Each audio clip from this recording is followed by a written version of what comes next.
This video is for the student athletes. Now listen, I know there's certain skills that you feel like you need at your particular sport, no matter what sport it is.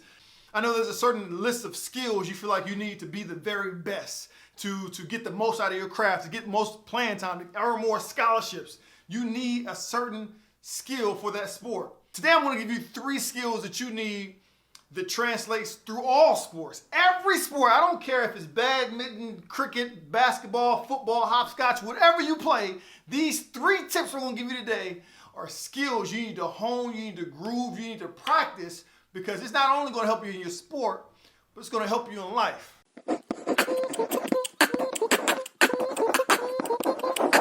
Hoop loud. So if you don't know, my name is Big Brother Bill. I put out information every week helping student athletes be the very best they can be, both in their sport and out. I'm uploading a lot more material now, so make sure you stay up to date as far as the YouTube videos we put up on this channel. The first skill you have got to hone in on is the ability to communicate. Now more than ever, with social media, with text messaging, with group messages, a lot of individuals just can't have a conversation. Now, some of you know that I work at a college university, have been so for the past 10 years now. And what I've seen is a lot of individuals just can't have the simple conversation about things that are bothering them.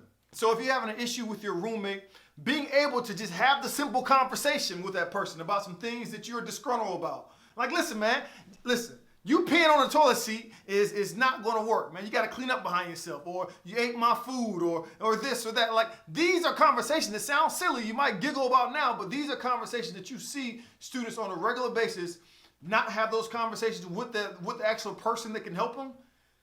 They contact their mom, who contacts the president, who contacts the dean of students, who contacts this person, that person, when it could have just been a direct line communication.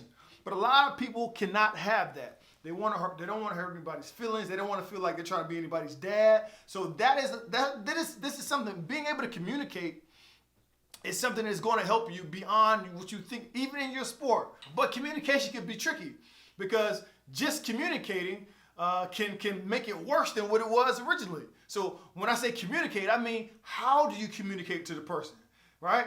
Because in our minds, some people like to just, be able to get the rocks off and just say, well, I just told them how it was. I told them how I was feeling. Nah, that's not going to work.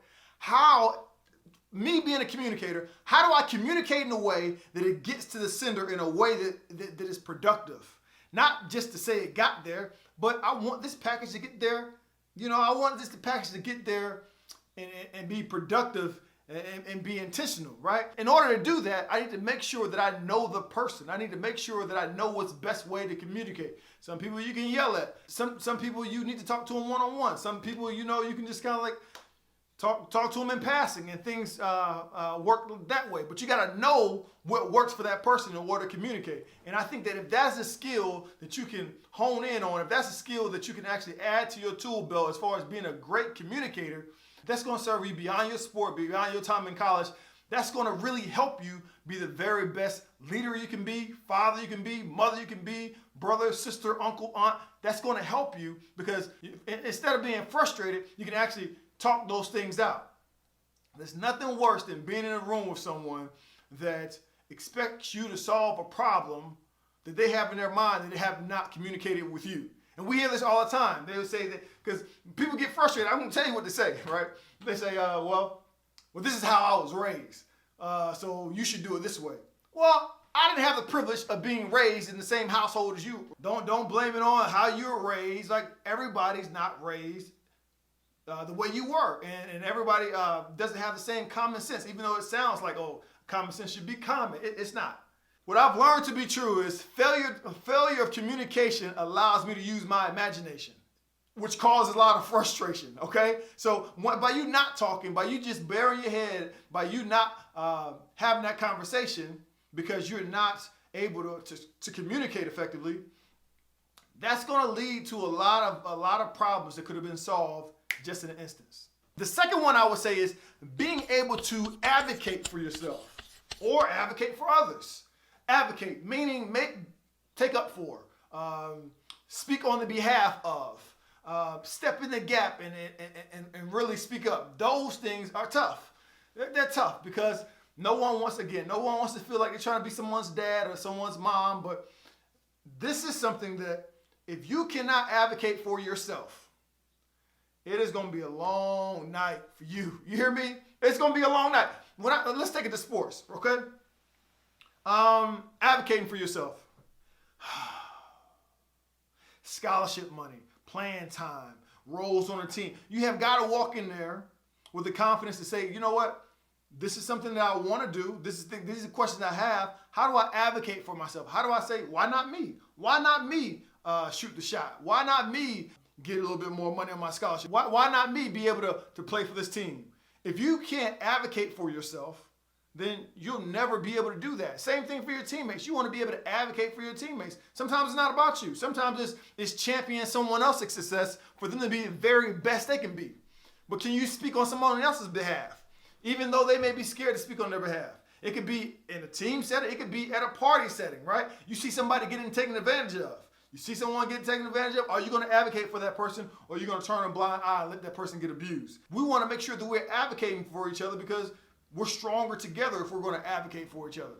And let me tell you something. If you're not able to advocate for yourself and others, you will be the first one to be walked over once you graduate college.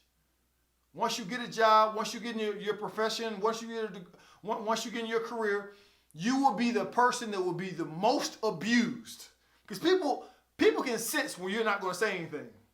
There's always a right time to say things. Now you got to pick your spots, but people can tell when you're not when you're okay with people just kind of doing you any kind of way.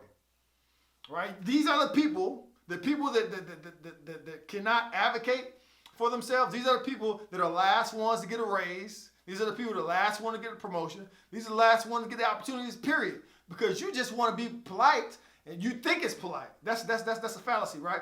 You think it's polite by not advocating for yourself, by being quiet, by just going with the flow. And what you're doing is you're sabotaging yourself. You're sabotaging yourself. When you're in college, even some of you student athletes that are in high school, this is a perfect opportunity for you to work that muscle that you normally don't work as far as advocating and communicating. These are things that you normally don't, because normally, when you're in middle school and sometimes high school and sometimes college, some of you have let this grow on over to college, you rely on your parents or your family network or whomever to do these things for you.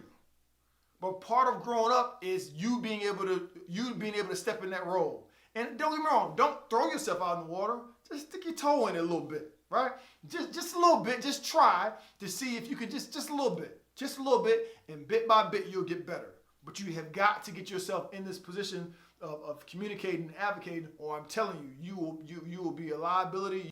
It will hurt you in the long run. My third and last one is being able to critically think. Critically thinking, simple and plain, that means being able to make a decision with the drop of a dime. Drop of a dime. Me, myself, when I was a student athlete, I was horrible at doing this. Every coach I've ever played for, I've heard this on the channel many times. Every coach I've ever played for has always told me the same thing. Bill, it seems like you're thinking out there. It looks like you're solving some type of trigonometry. Just go out there and hoop, man. But for whatever reason, I overthought the game. It cost me a lot of opportunities because of that. And what I'm telling you is this. This is something your coach is not going to tell you, okay? This is something your coach is not going to tell you. This is something your parents are not going to tell you, okay? But listen, when your parents or whoever raised you gave you a format when you're a kid of like, listen, Johnny, you do this, then you do this. You do this, then you do this. When you see this, you do this. That's just a starting point, right? Same thing in the gym. Same thing in whatever sport you play. Hey, if he hit that slant, you hit over here. You run over the top, you come down here, you hit on this side. If they pick, you roll here, you hedge this way, right? They're telling you what to do step by step. In a perfect controlled environment where there's no variables that can go awry, yeah, do that same thing. But then there's this thing called life. And when life happens, things happen. Things happen out there on the court that your coach did not draw up. I don't care who your coach is. Phil Jackson, Bobby Knight, it does not make a difference. You're going to see some stuff out there that was not in the scheme. And it is that very moment that you have to make a decision. What's the best decision? Is the best decision to look at your coach and say, hey, coach, they're doing this. What should I do? Sometimes you can do that, but a lot of times you don't have time for that. You have to make a decision. Same thing with how your parents raised you, right? They say they give you all the rules at the house. You get out there by yourself. Every situation you won't be able to call back home and say, Mom, what should I do about this? You have got to be able to, what is the next productive decision that I need to make? How do I critically think my way through this and live with the consequences? Live with the results. That's something that you need to be thinking about, right? That's something you need to get practice doing. And by you working on that muscle, you're less obliged to try to blame someone else that I'm in this position because X, Y, Z. No. We have accountability. We made the decision that this is the best choice for us to make. This is the next productive move for us to make, and we jumped on that. 3 things: advocate, communicate, and critical think. I'm telling you, these are skills that gloss over people's minds. They don't think about this until they're actually in it. And don't get this misconstrued. I'm not telling you to go out there and try to fight every battle. Every time someone wrongs you, or every time that your roommate does something, turns the thermostat down too low or up too high, you gotta respond. No. There's a way that you do these things. There's a sweet science on how you do these things, but not doing it at all, ever, you are hurting yourself.